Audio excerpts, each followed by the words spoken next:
Hi, അപ്പോൾ നമ്മൾ ഇന്ന് ഉണ്ടാക്കാൻ പോകുന്നത് അങ്കമാലി സ്റ്റൈലിൽ ഒരു മാങ്ങാക്കറിയാണ്.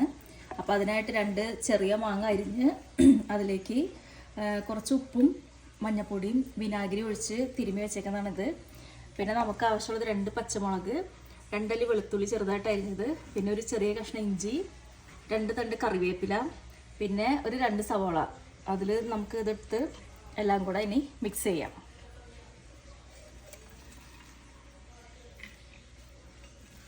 അപ്പോൾ ആദ്യം തന്നെ നമുക്ക് സവോള ഇട്ട് കൊടുക്കാം.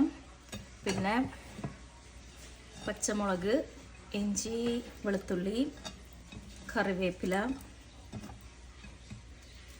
പിന്നെ നമ്മളിവിടെ പൊടികൾ റെഡിയാക്കി വെച്ചിട്ടുണ്ട്. 1/4 ടീസ്പൂൺ മഞ്ഞൾപ്പൊടി, 2.5 ടീസ്പൂൺ മല്ലിപ്പൊടി, 2 ടീസ്പൂൺ മുളക് പൊടി. പൊടികൾ ഇട്ട് കൊടുത്തതിന് ശേഷം നമുക്ക് കറിക്ക് ആവശ്യത്തിനുള്ള ഉപ്പിട്ട് കൊടുക്കാം. മാങ്ങയിൽ നമ്മൾ ഉപ്പ് ചേർത്തേക്കണം, കാരണം അത് കുറച്ചുള്ള ഉപ്പ് മാത്രം കറിയിൽ ഇട്ടാൽ മതി. അതെല്ലാം കഴിഞ്ഞതിന് ശേഷം കുറച്ച് എണ്ണ, വെളിച്ചെണ്ണയാണിത്, ഇവിടെ തണുപ്പ് കാരണം കട്ട പിടിച്ചിരിക്കുന്ന വെളിച്ചെണ്ണ എടുത്തിട്ട് കയ്യിലൊക്കെ ഒന്ന് തേച്ച് കൊടുത്തതിന് ശേഷം ഇത് നന്നായിട്ട് മിക്സ് ചെയ്യാം. അപ്പോൾ നമ്മൾ മാങ്ങാക്കറി ഉണ്ടാക്കുമ്പോൾ ഇത് നന്നായിട്ട് സവോള എല്ലാം നന്നായിട്ട് ഞെരടി മിക്സ് ചെയ്ത് കൊടുക്കണം. അപ്പോൾ നമ്മൾ ഇതെല്ലാം നന്നായിട്ട് തിരുമ്മി പിടിപ്പിച്ചിട്ടുണ്ട്. ഇനി ഇതിലേക്ക് നമുക്ക് തേങ്ങാപ്പാൽ ഒഴിച്ചു കൊടുക്കണം. അപ്പോൾ ഇവിടെ നമുക്ക് ഫ്രഷ് ആയിട്ടുള്ള തേങ്ങാപ്പാൽ കിട്ടില്ല. അത് കാരണം കൊണ്ട് ഞാൻ തേങ്ങാപ്പൊടി ചെറിയ ചൂടുവെള്ളത്തിൽ മിക്സ് ചെയ്ത് വെച്ചേക്കുന്നതാണിത്. അപ്പോൾ നമുക്കിത് ഈ കൂട്ടിലോട്ട് ഒഴിച്ചു കൊടുക്കാം കേട്ടോ.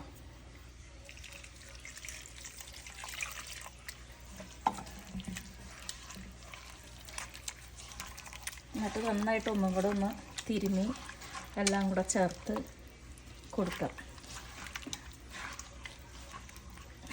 കറിക്ക് ആവശ്യമുള്ള ചാറിനുള്ള വെള്ളവും കൂടെ ഒഴിച്ചു കൊടുക്കാം. ഇപ്പം നമ്മൾ നാട്ടിൽ ഫ്രഷ് തേങ്ങ അരച്ചെടുക്കുകയാണെങ്കിൽ ഇതിന് നമ്മൾ 2-ാം പാലാണ് ഒഴിക്കേണ്ടത്. 2-ാം പാൽ ഒഴിച്ച് നന്നായിട്ട് കറി മിക്സൊക്കെ ചെയ്തതിന് ശേഷം നമുക്ക് അതിലോട്ട് അരിഞ്ഞ് വെച്ചേക്കണ മാങ്ങയും കൂടെ ഇട്ട് കൊടുക്കാം.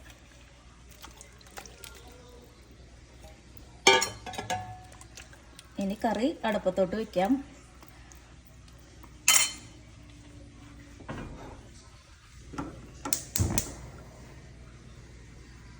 ഓക്കെ, അപ്പോൾ നമ്മുടെ കറി നന്നായിട്ട് തിളച്ചിട്ടുണ്ട്. കഷ്ണങ്ങളെല്ലാം നന്നായിട്ട് വെന്തൊക്കെ വന്നിട്ടുണ്ട്. അപ്പോൾ നമുക്കിനി 1-ാം പാൽ ഒഴിക്കാം കേട്ടോ. 1-ാം പാല് നല്ല കട്ടിയുള്ള പാല് നമുക്ക് ഒഴിച്ചു കൊടുക്കാം.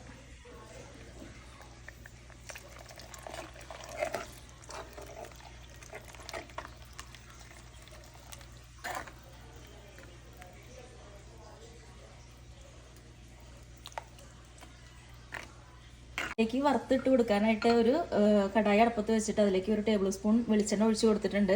പിന്നെ വറുത്തിടാനായിട്ട് 2-3 ചെറിയുള്ളി ചെറുതായിട്ട് അരിഞ്ഞതും, 1 തണ്ട് കറിവേപ്പിലയും, പിന്നെ വറ്റൽമുളക് എടുത്തിട്ടുണ്ട്.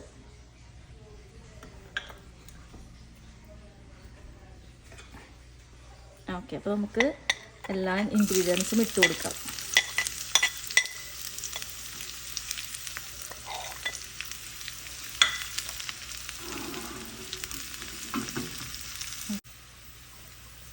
അപ്പോൾ നമ്മുടെ ഉള്ളിയും മുളകും കറിവേപ്പിലൊക്കെ നന്നായിട്ട് മുരിഞ്ഞ് വന്നിട്ടുണ്ട്.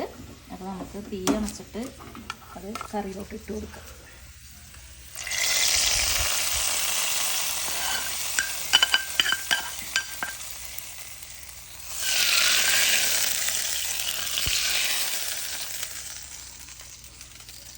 മാങ്ങക്കറി ഇവിടെ റെഡി ആയിട്ടുണ്ട്.